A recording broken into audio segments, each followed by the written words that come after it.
नमस्कार दर्शकों, अभी न्यूज में आपका स्वागत है। मैं हूं आपके साथ प्रतिभा सिंह। दर्शकों, महिला दिवस के शुभ अवसर पर हमने आपको मथुरा की तमाम प्रतिभाशाली महिलाओं से रूबरू कराया। उनमें में से एक है सोनिका वर्मा जी, जो कि मथुरा में जिला विधिक सेवा प्राधिकरण की सचिव है। आइए मिलते हैं, उनसे बातचीत करते हैं और जानते हैं उनके बारे में। मैडम, आपका स्वागत है। नमस्कार मैम, पहले तो आपको महिला दिवस की बहुत बहुत शुभकामनाएं और उसी के साथ एक प्रश्न कि आप इतनी कम उम्र में आपने जो सफलता हासिल की है उसके बारे में आप हमारी महिलाओं को बताएं। पहले तो मेरी तरफ से आप सभी लोगों को अंतर्राष्ट्रीय महिला दिवस की बहुत बहुत शुभकामनाएं। मैं आप लोगों को बताना चाहूँगी कि मैं भी एक सामान्य परिवार से ही बिलोंग करती हूँ और जब मैंने ग्रेजुएशन के बाद में अपनी LLB कंप्लीट की थी और उसी दौरान मैंने ये अपना लक्ष्य तय कर लिया था कि मुझे आगे जाकर जो जुडिशरी में जाना है और उसी एक लक्ष्य को अपने ध्यान रखते हुए मैंने आगे की तैयारी की। और इस तैयारी में सबसे ज़्यादा जो हम लोगों को जो मतलब ये होता है ना, महिलाओं के लिए जो एक सहयोग होता है वो होता है एक परिवार का। तो इसमें मेरे माता पिता का बहुत योगदान रहा कि उन लोगों ने मुझ पर अपना विश्वास दिखाया और मुझे आगे पढ़ने के लिए दिल्ली भेजा। क्योंकि जनरली हम लोग ये देखते हैं कि आज भी हमारे समाज में लड़कियों को बाहर पढ़ने के लिए जल्दी से नहीं भेजा जाता है। तो मेरे परिवार में भी थोड़ा सा वो चीज़ें थी कि महिलाएं पहले कभी बाहर पढ़ने के लिए नहीं गई थी और मैं अपने परिवार में पहली ही बेटी थी जिसको मेरे माता पिता ने बाहर पढ़ने के लिए भेजा और उनका ही ये विश्वास और उनका साथ था कि आज मैं इस मुकाम तक पहुंच पाई हूँ।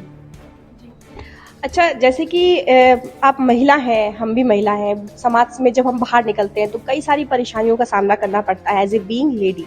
तो क्या आपको भी कभी ऐसी कुछ परेशानियों का सामना करना पड़ा? देखिए, मुझे लगता है कि क्योंकि आज तो मैं इस पद पे हूँ, लेकिन इससे पहले मैं जैसा कि आपको बताया कि एक सामान्य परिवार में महिलाओं के साथ में दिक्कत होती है। तो ये चीज़ें मेरे सामने भी मैंने फेस की कि जब मुझे बाहर दिल्ली पढ़ने के लिए जाना था तो काफ़ी लोगों की तरफ से ये रिएक्शन आया, अरे नहीं लड़की है, कहाँ आप इसको बाहर पढ़ने के लिए भेज रहे हैं, और ठीक है BA कर लिया, LLB कर लिया, अब शादी की उम्र हो गई है, इनकी शादी कर दीजिए। और कहाँ जो इस तरीके की जुडिशरी जैसी नौकरियां आसानी से कहाँ लोगों को मिलती हैं, बहुत मेहनत करनी पड़ती है और हम लोगों के यहाँ तो कोई इतना बड़े पद पे नहीं है, तो हमें नहीं लगता कि ये कुछ ऐसा कर पाएगा। तो हाँ, तो ऐसी बातें मुझे भी सुनने को मिली, लेकिन एक मन में मैंने ठान लिया था कि नहीं, मुझे लोगों की इन बातों को गलत ठहराना है और अपने माता पिता के सपने को पूरा करना है। बिल्कुल ठीक कहा आपने और आपकी इस बात से हमारी बहुत सारी महिलाएं जो इस कार्यक्रम को देख रही हैं वो उनको प्रेरणा भी मिलेगी। आपकी मैं एज के बारे में जरूर पूछूंगी कि आपकी एज कितनी है? जी, मेरी एज 35 है और 27 साल की एज में मेरे जो उसमें नौकरी में मैं आ गई थी। एक्चुअली 2010 में मैंने LLB कंप्लीट की थी और उसके बाद में क्योंकि जुडिशल सर्विसेज में पोस्ट नहीं निकली थी तो 2013 जब इसमें निकला था तो ये मेरा पहला ही अटेम्प्ट था जिसको मैंने क्लियर किया और भगवान के आशीर्वाद से मतलब ये मेरे लिए बहुत ही अच्छा रहा। क्योंकि जनरली हम लोग ये देखते हैं कि काफ़ी मेहनत करने के बाद भी कई बार एग्जाम्स देने के बाद भी हम लोगों का सिलेक्शन नहीं हो पाता है, लेकिन ईश्वर की कृपा रही और मेरे माता पिता का विश्वास मुझ पर रहा कि पहले ही अटेम्प्ट में मैंने अपना जो ये क्लियर कर लिया एग्जाम। बहुत सुंदर। मैं एक बात और पूछना चाहूंगी कि जैसे कि ये तो आपने इतनी कर्मठता और अपने परिवार की इज्जत को ध्यान में रखते हुए आपने मेहनत की और उनका विश्वास आपने जीता और लोगों को मुंह तोड़ जवाब दिया इस बात का जो आपके लिए नेगेटिव बोल रहे थे। आपके परिवार को उन्होंने काफी डिमोरलाइज किया उस टाइम पर। कुछ लड़कियां ऐसी भी होती हैं जो इस चीज का मिसयूज करती हैं, अपने माता पिता के विश्वास को तोड़ती हैं। हम समाज में उठते बैठते हैं, आप भी ऐसे बहुत सारे परिवारों में लड़कियों से मिलती होंगी और उनकी काउंसलिंग पे भी आप लोग काम करते हैं।